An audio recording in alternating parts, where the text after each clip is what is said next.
again, welcome back to my YouTube channel. I hope you guys are doing well. So फेरि पनि म एउटा नयाँ भिडियो लिएर आइसकेको छु.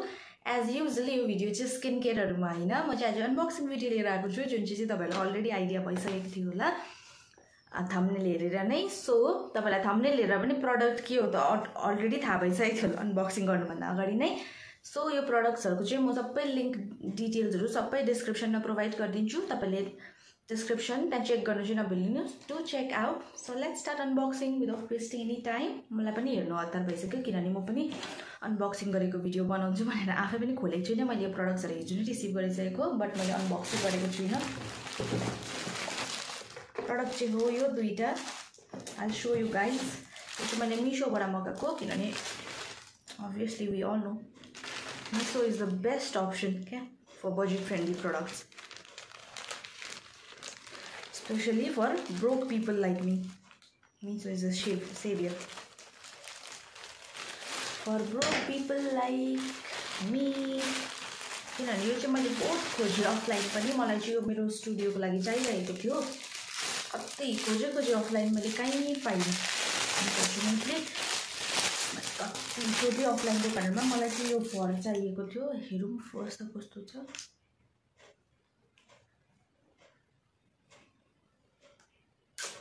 अब म के भन्ने यसमा प्राइस हेरेर त अब यतिको त नहुनु पर्ने, अलिकति राम्रै आउनु पर्ने. यो चाहिँ मैले किन मगाएको भन्दा चाहिँ if you guys don't know I have a nail studio अन्त मेरोमा अलरेडी आर्मरेस्ट कुसनहरु अलरेडी छ. बट देन अब कतिको अब अलिकति डार्क स्किन भएको कस्टमर्सहरु आउँछ उनीहरुको अन्त अब हात त्यो ब्ल्याकमा चाहिँ अलिकति हाइलाइट भएर आउँदैन नि त हात. त्यसरी अब पिक्चर्स लिँदाखेरि नेल्स गरिसकेपछि फेरि डार्क कलर्सको नेल्स गर्दाखेरि चाहिँ ब्ल्याक कलरको नेल आर्टहरु गरेको छ भने चाहिँ मेरो त्यो म्याट अलरेडी ब्ल्याक भएकोले गर्दा त्यस्तो देख्दैन. त्यही भएर चाहिँ मलाई व्हाइट चाहिएको थियो so that after nails I could place the hands like this अन्त चाहिँ टेक अ फोटो.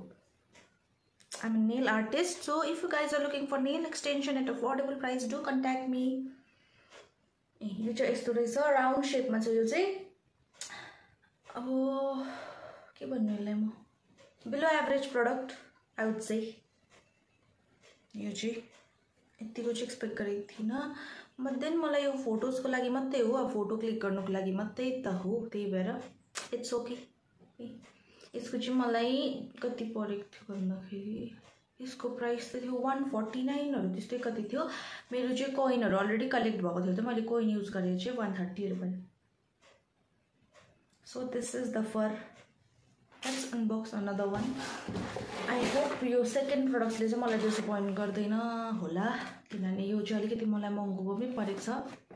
यो चाहिँ राम्रो निक्लियोस् किनभने यो पनि नराम्रो आएछ फेरि म मर्छु. यो चाहिँ मलाई अलिकति महँगो परेको छ प्रोडक्ट चाहिँ.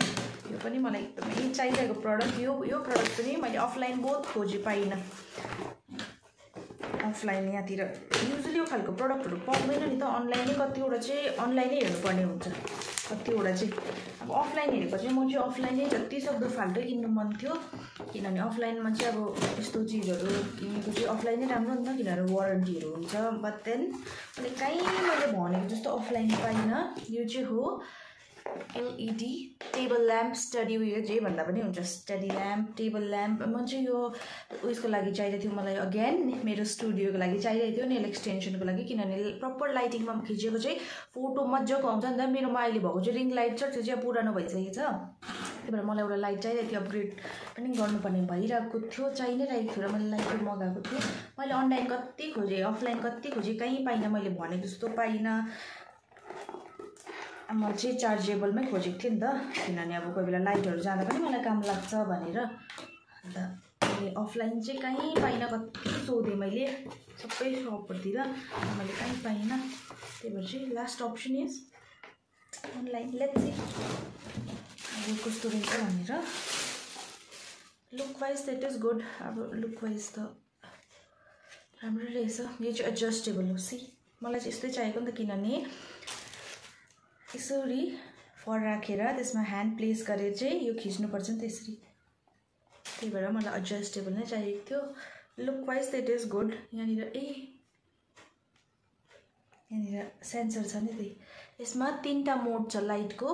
अब म तपाईहरुलाई देखाउँदै जान्छु. 2टा भयो योसँग. This is the third one. यो चाहिँ अलिकति ब्राइट मेबी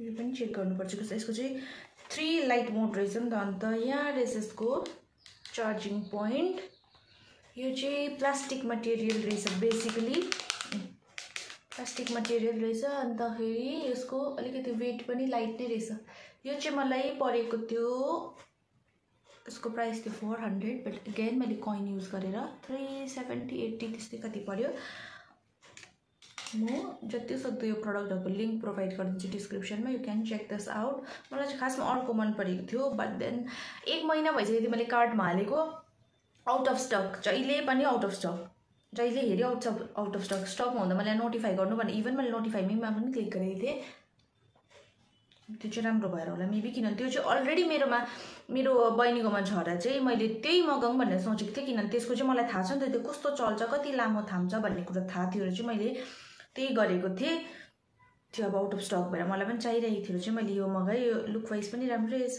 प्लस यो चाहिँ फोल्डेबल कचाकुचुक भएर एडजस्ट गर्दा पनि भइहाल्दो रहेछ तर मलाई यो चिजसँग मतलब छैन जो फोल्डेबल उसको के हो कि मलाई केसँग मतलब छ भन्दा यसको कति थाम्छ यसले एकपल्ट चार्ज गरेपछि थाम्नु पर्यो लाइटिङ राम्रो हुनु पर्यो मलाई नेल्सको फोटो लिँदाखेरि चाहिँ राम्रो हुनु पर्यो द्याट्स इट फर्स्ट भयो अहिले चाहिँ चार्ज गरेको छैन त्यही भएर अलिकति कस्तो भन्नु हल्का एकदमै कम्ती बोलिरहेको छ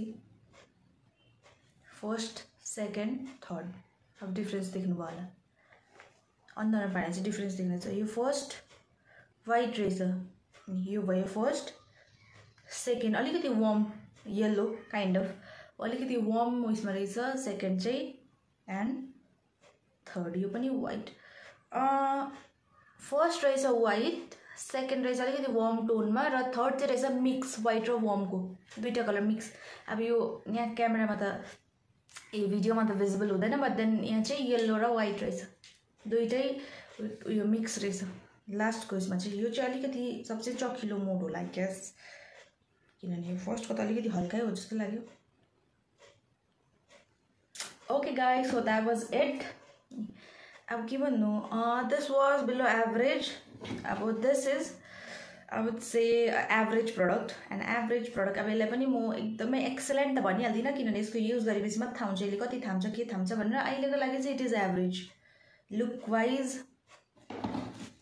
यो चाहिँ बिलो एभरेज बट देन मलाई चाहिरहेको छ अहिले so I'll keep it so यो दुईटा चाहिँ थियो आजको unboxing thank you so much for watching also if you are new to my channel please don't forget to like share and subscribe see you in my next video till then take care and bye bye